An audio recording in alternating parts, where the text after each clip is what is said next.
I'm Dr. Jim Morris. I'm Dr. Brenna Hassett. And today, Brenna, on the Archaeology of, we're going to get our flat cap, our whippet, A up love. We're going to be talking about the earliest northerner. Wow, and Jim's quest to alienate huge tracts of our audience continues. But who else could save it? Who else could bring us back but actual northerner, Dr. Rick Peterson. Thank you so much for coming today to address Jim's. Thank you very much, Jim. Thank you very much, Brenna. So you're welcome, you're welcome. I should say, in my defence, I was actually born in Huddersfield. I am a Yorkshireman. I've just moved around a lot and have now a generic English accent, I feel. Excuses. Yeah, that is my excuses. Jim. Yes. Hopefully my dad doesn't listen to this. So Rick, thank you for joining us. And this is exciting because this is the earliest northerner. So where is the earliest northerner? Were they found with a flat cap and a whippet? Kind of, how did you end up finding the earliest northerner? So this is a long and slightly complicated story, but it comes from a fieldwork that was carried out by Martin Stables, who's an archaeologist, a local archaeologist who works in and around Urswick, just near Ulverston in southern Cumbria. And he was excavating a cave site just outside the village of Great Urswick, and he recovered a lot of human remains, a lot of animal remains, a lot of stone tools and other artifacts. And I got involved in the project at the post-excavation stage to help, because that led to quite a lot of complex analysis that needed to be done. And we're still in the process of dealing with that analysis. And Martin has his eye on further caves as well. So there's a lot more mileage in this project. Yeah. But as part of that early analysis stuff, we got Keziah Warburton looked at the human remains from the site. She identified there were 8 individuals. And we got radiocarbon dates from each of them, and we were considerably surprised. I think best that one of them was about 11,000 years old, which makes it, in terms of the Mesolithic in Britain, it's very, very early in the Mesolithic. It's a period when we don't get that many human remains, but what we do get, they're almost inevitably from caves. And this one is probably among one of 3 of the earliest in northwestern Europe from the Mesolithic period. Wow. So it's not the earliest human remains from Britain, because we do have Paleolithic human remains from modern humans that go back to 30,000 years ago, but they're all in the south or in South Wales. So this is the earliest dated human remains from northern Britain, so anywhere in Scotland or the northern part of England or Northern Ireland, which is one of the things that made it so cool and exciting. And all the way from Cumbria. Yes. But we knew people are here in the Mesolithic. Like that was. Yes, it's not unusually early for the Mesolithic. There's a really important site at Star Carr, and then the model dates work people like Chantal Connor have done on modelling and Sarah Griffiths on modelling the dates for that early part of the Mesolithic. Again, would fit with this period. So there's obviously quite a lot of people here at that point. But what is interesting is that the burial evidence from that period, before the discovery of another one at Kensbank Cavern about 10 years ago, which was early but not quite as early as this, everything else was in either South Wales or the southwest of England, so Somerset, Devon or South Wales. So there appeared to be, if you like, a barrier on people burying people that far north, and it clearly isn't a real thing. It's just a product of where we've done our field work in the past and where we got our results from. So we had a sort of landscape of people, but no actual people in it. No actual people to look at, yes. Yeah. And it is quite useful to have the actual people. It is, yes. Yeah. So, and I think one of the things that makes this cool is actually that burial from Kensbank Cavern just up the coast, which is about 1,000 years younger than this, was an anomaly on its own. There was a one thing, but now we've got this one as well. Then we're starting to see that, we should look harder in more places, in more caves across northern England, because it's highly likely that there are other Mesolithic burials we haven't previously identified. One of my bugbears is with cave archaeology. If you get an assemblage of burials, if you've got 7 burials from a cave and you date one of them, you haven't dated the date of that burial activity. You've dated the date of that one person dying, because like, for example, this site near Great Urswick, Heeningwood Bone Cave, we have this Mesolithic phase we're talking about today, but we have an early Neolithic phase that's represented by 4 burials and an early Bronze Age phase as well. And a lot of cave sites in Britain have a date and that's the only date for A them. date. Yeah, Because they could just afford one carbon date. and often it's done by. If you look at the older literature on this, you will see things where dates are reported in the radiocarbon literature that was submitted by a Paleolithic person hoping they were dealing with a Paleolithic burial, and then you see this one-line comment, sample of whatever, despite being securely stratified in a Paleolithic deposit, returned an early Neolithic date. Frowny face emoji. But increasingly now we've got people working who are interested in the archaeology of the Holocene period in caves. So from the point of view of somebody who specialises in Holocene burial in caves, this is as early as it can get, because the Holocene has really only just started at this point. Is if suddenly it's warm, suddenly we can it's within a be couple running hundred around years the north. of that rapid increase of climate at the beginning of the Holocene. So it's people expanding into new territories and new areas. Yeah. So who have we got? Who is the earliest northerner? Well, what do we know about them? From the aDNA, unfortunately, the thing about an 11,000-year-old body, especially in this case, it's a child, so she's between 2.5 and 3.5 years old. So the preservation isn't brilliant. So we weren't able to get really detailed DNA evidence, like, for example, they have from Cheddar Man, but we get enough to be able to demonstrate sex. So it's a girl. She's a girl.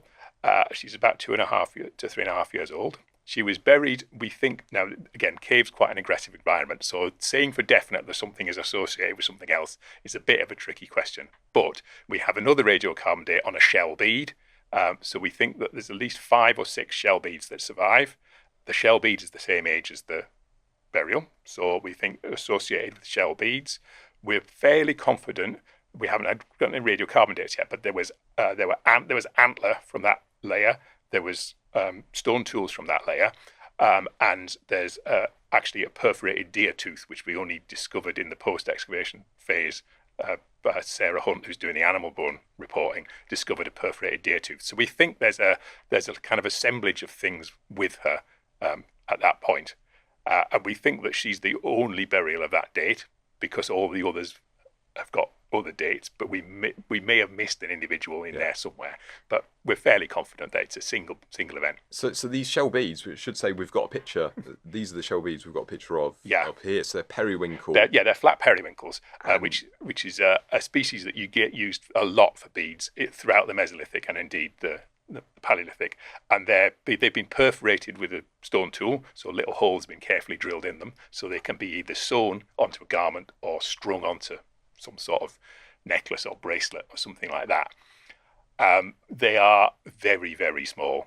So the biggest one is about 5 millimeters across. So it's a testament to Martin's excavation skills and also the diligence with which he sieved that he recovered these at all. And we think, we know one of them got a bit smashed because that's the one we used to radiocarbon date. But we think there were probably more in the original burial, but they just haven't survived because they are really fragile. They're tiny, aren't they? Yeah. But, because So what's 5 millimeters? Is that like the width of my fingernail? Little fingernail, half of your little fingernail sort of size. Yeah. So these are tiny. Yeah, they're tiny beads. Yeah. And the skill to actually use a little flint tool to drill a hole. Yeah. Well, we don't think the 2.5-year-old was doing this. We think this is. Who knows what kind of skilled child labour was around in there. Small hands, very good for fine work. Putting all our own children to shame now. Yes.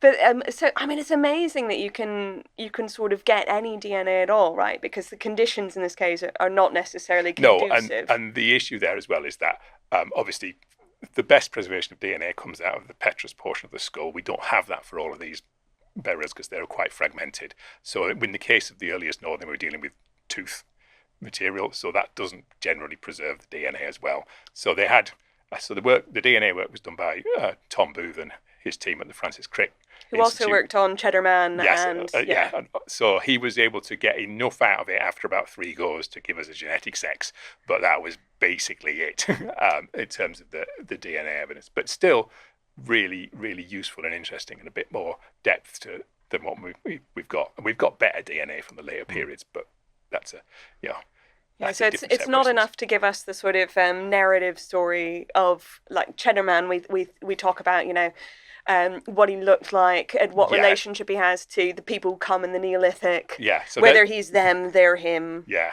So yeah, all of that stuff is, although you can extrapolate, and there's been quite a lot of recent work on the archaeogenetics of things like skin color, how skin color evolves in different white populations around Europe and Eurasia. So there's a lot we can do by analogy to say, what this child would have possibly looked she like. was almost certainly dark skinned because it looks like everybody Everyone was. That's at that age. But we can't do, for example, like with Cheddar Man, they could talk about eye colour. Yeah. We haven't got that level of detail. Yeah. So how rare is it then to have a 2 to 3 year old? If you look at again across Northern Europe, at these burials, and they occur in particular clusters. So there's a big batch of them in Belgium, in the Meuse Valley. There's a biggish clump of them in southern Britain. But then you get other ones. There's some in Germany, some in France, some in northern Spain as well. So you get a full range of ages in those burials. So you get everything from neonates right through to adult, mature adult individuals. So it's not the case that a particular age spectrum is being buried. It's very much a case of this rite. What's happening here could be applied to anybody. And we're only catching it in these weird moments, sort of. Yeah, I think there's a lot more burial going on than we're picking up because of the, again, 11,000 years, quite an aggressive environment. It's not really surprising that it's only surviving in certain cases. And it is burial, so it's not someone's just disposing of dead people. It's not somebody. Yeah, I mean, this is quite an interesting cave for addressing that question of, is it basically a Mesolithic caving accident, or is it deliberate burial? Because the entrance that was open in the Mesolithic to this cave is a vertical shaft of about 8 meters. So it's a vertical drop of about 8 meters.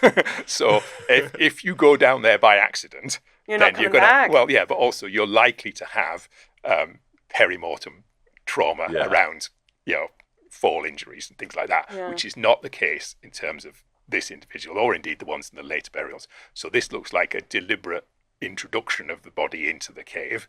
That, I mean, the fact that it's a vertical shaft brings its own level of challenges. So there's they're working to get the body underground.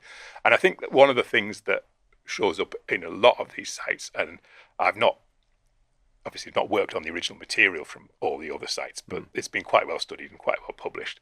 And across particularly the Belgian sites and the southern British sites, there seems to be a trend of burial as a practice of what we might call successive inhumation. So something like the things you would get in a later prehistoric, like a chamber tomb in the Neolithic, where you bring bodies into the same place repeatedly and they become gradually disarticulated, and they accumulate a mass of basically ancestral bones within like a this family tomb kind of. So some sort of something family around plot. Kin relations, and again with good DNA, as has been recently done for the Hazelton chamber tomb in the Neolithic, you can address those questions of family relationships. There's been similar work on the DNA of burials from the Neolithic in Ireland as well, which is a live debate going on about what that means. So there's still kind of an open question whether this particular cave might be sort of you've got one. But there may have been others. We don't know. It's sort of. I think there probably were more, and I think caves in that region, more caves than we know about now, probably had burials in them. So we've certainly got this other one, Kent's Bank Cavern, where there were 3 individuals buried about 1,000 years later than the Heeningwood Bone Cave. So the fact that we've got throughout this early Mesolithic period, we've got this burial practice being repeated in lots of different places suggests to me there's a kind of Europe-wide almost understanding of what is appropriate in terms of a burial rite and a cave at this point. And of course, this is not a point in time when people have settled down. So people are moving through their landscape at this point in time. So how do caves and these burials then fit into I think they work as kind of one of a number of fixed points. So if you think about seasonal rounds and mobility, again, thinking about the big early Mesolithic sites, they tend to be repeatedly visited seasonally occupied sites. So the caves become another fixed point in the landscape, that when you're telling the stories that allow you to move from one hunting area or one gathering area to another, then the fact of the caves and the fact that they are being used for burials, so they've got that connection there. But also I think that there's probably a Europe-wide narrative at this point that says that caves are some sort of gateway or portal to something that's not the everyday world. So there's something about the ethnography, certainly in a lot of different hunter-gatherer and pastoralist ethnographies, then this idea of multiple layers to the world, the spirit world and the world of the ancestors and the world of the everyday, if you like, and often fixed points within the landscape. They don't have to be caves, but things like specific trees or mountains become kind of thought of as transition points where it's possible to cross over from one right, world to the other. They have some additional meaning. Yeah. And you weren't here for the episode we recorded with possible friend of the show, Jen, where we discussed caves a little bit in the context of cave bears. Yeah. Earlier, this is the sort of Upper Pal, and how terrifying it would have been to walk into a cave and encounter a cave bear. But the idea that these caves sort of, that with the cave bears and cave bear skull sort of accumulations are quite sort of symbolic. Yeah, and I think one of the interesting things about caves is I've talked a lot about how they can be quite aggressive environments taphonomically, so they can speed up disarticulation processes. But of course, they're very, very alkaline in a lot of cases, and they have the ability to deposit stone onto things, so they can also become kind of preserving environments. So you can see the situation where you might go into a cave and you can see, the heads of the skulls of the ancestors looking back at you. And again, we're not talking about, you're not got a helmet on and you haven't got two lights on your helmet and a torch in your hand. Yeah, it's going to be dark and flickery, isn't it? Yeah. So yeah, I mean, just kind of like taking a step back, thinking about the logistics as an archaeologist of excavating a 8-meter deep shaft. Yes. Oh, it gives me the shivers. No, it's absolute horror. Yeah. Fortunately, Martin is a builder in his day job, so he's got access to like serious ladders, serious winches, and shoring and shuttering and all that kind of stuff. So so it's been fully excavated now. Yes, this Heeningwood Bone Cave, technically Heeningwood 1, because there's a couple of caves close by each other, has been completely excavated. Martin took it right down to the basal layer, and that's where this earliest burial came from. Okay. There's a little a fissure that leads down through a narrow passage to another layer below that. And we sent some caving friends down beyond that because it was outside of our beyond our technical abilities, and they went down into the chamber below, which doesn't have any archaeological material in it. It's actually very sterile. Okay. And they reported that it's likely that the system probably finishes shortly after that. So it's not a big it's not a big long system as some of the caves, for example, in the Yorkshire Dales are. Yeah. It's quite a self-contained little thing. So is the rest of the Yorkshire Dales full of Mesolithic Northerners? Well, it may be that, interestingly, there's been a lot of radiocarbon work on the caves of the Yorkshire Dales and sort of the Northern Dales as you head across towards Cumbria, but no Mesolithic individuals have been dated yet. And part of this is this thing of like there's always more people to date. There's lots of human remains, and more human remains are discovered. But in the Dales, the big period for burial in the Dales, as it is in a lot of places in Britain in caves, is the early Neolithic, and we've got also an early Neolithic phase to this site as well. So that was my original into this, if you like. I'm primarily a Neolithic specialist. Is that I got interested in this widespread practice in the Neolithic of a very similar set of burials, which is interesting in the light of the fact that you've got this enormous gap in time. This is 11,000 years ago, and the Neolithic starts 6,000 years ago. And they don't bury people in caves very much in the late Mesolithic. If they do, it's right at the end when you're splitting hairs about whether it's the Mesolithic or the Neolithic chronologically. So the fact that idea of how to treat people underground seems to persist over the whole of Europe over that enormous period of time suggests it is really strongly bound up to me with people's belief systems about not just what a cave is, but how the world and the afterlife and the other levels of the world operate. Yeah. We had this as a coffee table chat. This was our staff coffees. We were talking about this sort of why underground, why would underground particularly, and it is fascinating to think 5,000 years apart. I mean, you can't really say the Mesolithic people and the Neolithic people are living the same way. No, they're not, and so the way that the people who are farming in the Neolithic think about the world must have within it some remnants of the belief systems of the hunter-gatherers who were there or before them, or who they developed from, if you like. So they that sense of, there's a lot of things about the what you might call the affordances, the things that caves allow you to do. So they are obviously they're dark, but they're inside, which is not a thing that as a hunter-gatherer you have a lot, is inside. You have tents, but you don't have physical structures. And also they're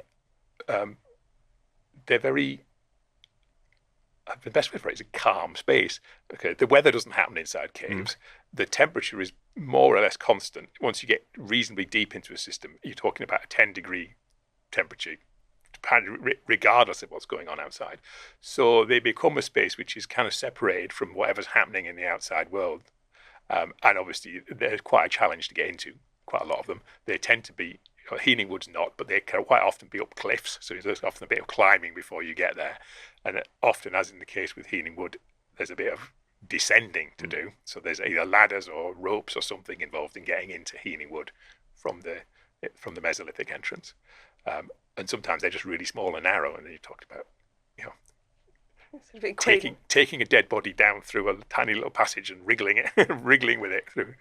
Well, yeah, and all this sort of like kind of embodied symbolism and stuff that you have moving people in and out of little tiny spaces, which is something that humans like to do with their dead. Yes, and I think a lot of it is about the process of transition around dying, because we tend to think of death as like a fixed point based on biological, medical death, but socially, death is an extended process because you've got to deal with mourning, which is a whole set of things to do with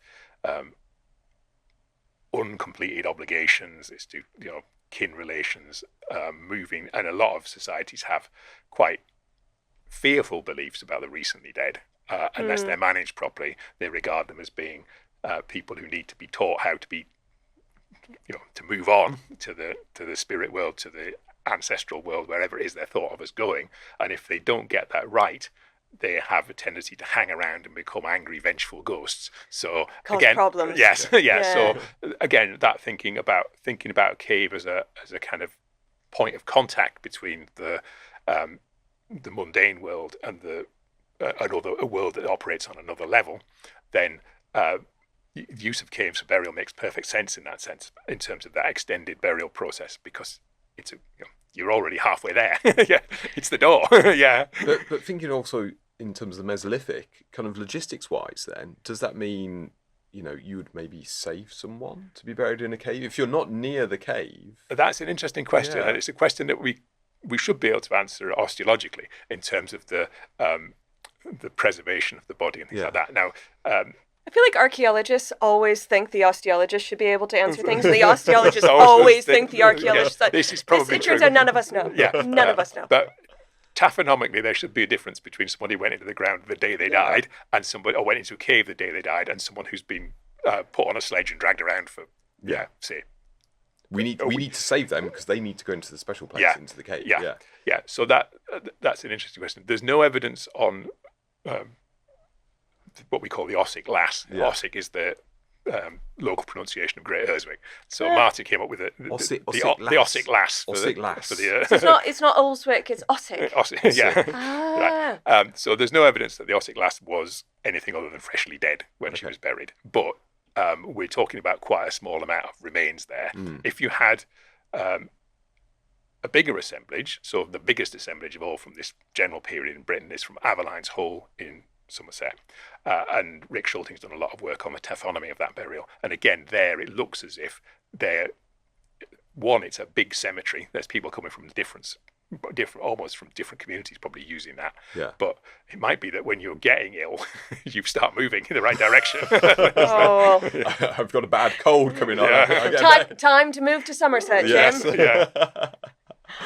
And how does it link as well with, because it's not just human remains and the very amazing beads that are there, but there's animal bone material. So is there also, I was going to use the word domestic, but that's kind of the wrong word for this time period. But is there waste? Is there other things being placed in this cave as well? And how does that fit in with them also being used as burial places? Yeah. Well, I think there's a lot of parallelism between how people treat human remains and how they treat animal remains. Okay. And that, particularly with hunter-gatherers, is to do with the way people conceptualize animals.